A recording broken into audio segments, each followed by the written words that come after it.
Sutikshna was a disciple of Agastya Rishi. As a 5-year-old, he used to reside in his guru's ashram. And he would do Guru Seva. Some children are naturally attracted to Seva by virtue of their past sanskars. You can see it. You don't need to teach them. Sutikshna is one of those. So Guruji had faith and confidence in his 5-year-old disciple. One day Agastya said, look, I need to go on a little pilgrimage.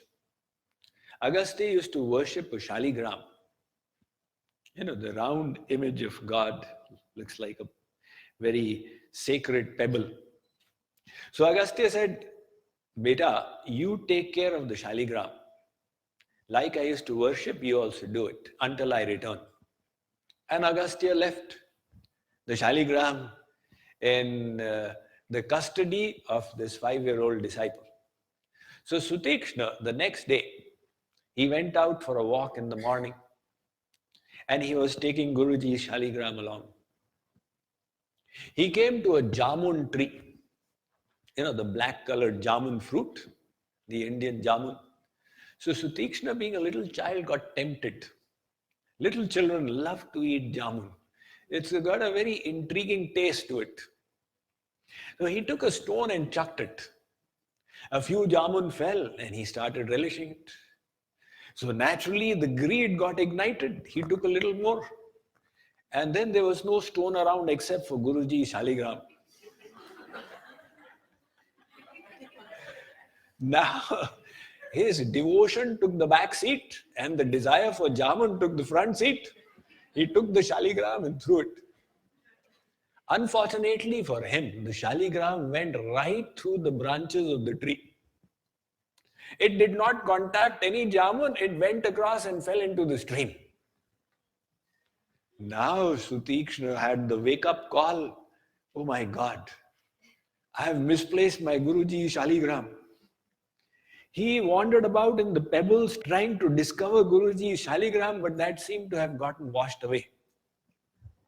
So 5-year-old Sutikshna thought, I am in real trouble now. What to do? You know, the shaligram looks black and the jamun also looks black. So he said, Guruji will not discover. He took one jamun and placed it on the asana. Now Guruji returned. He was not the wiser of what had transpired. And the next morning, he was to do his shaligram puja. And when he did it, you know, the gutli and the chilka separated. The seed and the peel separated. Guruji said, what has happened to shaligram Bhagwan? Did you play any mischief? Are Guruji, it is all the pratap of your devotion. God is reciprocating like this. Guruji said, you nonsense boy. What have you done? Did you eat jamuns? Go and get my shaligram. Until you get it, don't return to my ashram. Sutikshna at that time made a resolve. He said, forget about the shaligram. I will get God back to his ashram. So he went off and he practiced austerities for decades. The consequence of his austerities, when Ram came, he knew exactly who had done how much sadhana. You know, God doesn't come with a deficiency of computer knowledge. He's coming into the world. He knows the accounts of everyone. He has direct access. So he knows the devotion of Sutikshna and he reciprocated. So Sutikshna got the news first, Ram is coming, and the way he responded is most remarkable.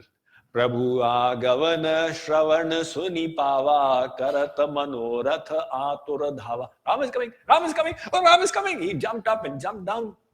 Kabahu ka phiri pache puni jai, kabahu ka nritya karata gun gai. So he's jumping around, Ram is coming, Ram is coming. He went into devotional ecstasy. Finally, he sat down in one place. Ram is coming, Ram is coming. So Ram came and he's in Samadhi. Muni hi Ram bahubhanti jagava jagan dhyana anit sukha pava. In his meditation, he's meeting Ram. So he's getting divine bliss. I'm with Ram. And Ram is standing in front. So finally what Ram did was withdrew his image from his mind. So now Sutikshna opened his eyes and he sees the Lord is there. He said, my Lord, can you please do me a favor?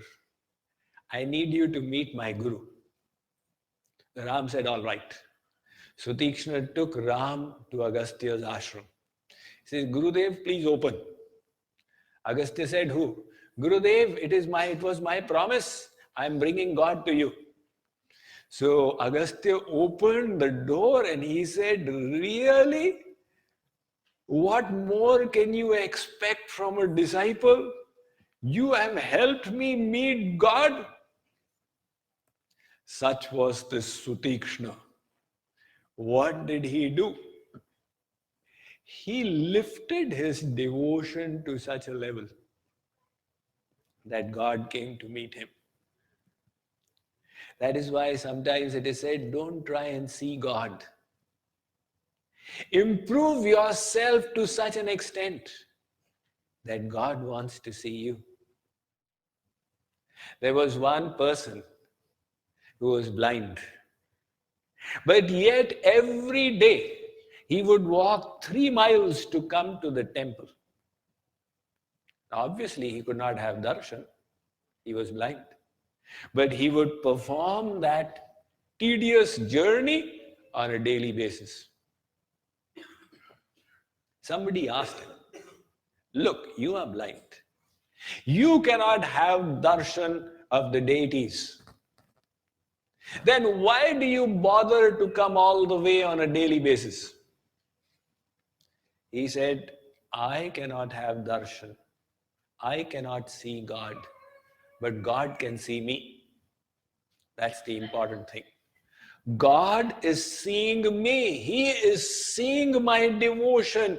He is seeing my little strivings. My little strivings are not sufficient to reach the Supreme Almighty, but I am attracting His grace by it. And when that grace comes, it will make up for all my deficiencies and unite me with Him.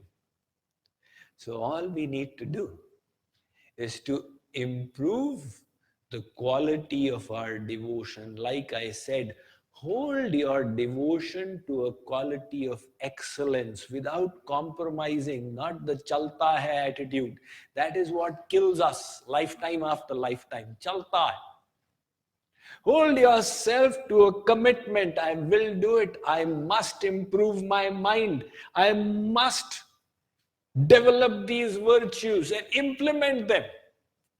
And thereby, by your own devotion, attract the grace of God.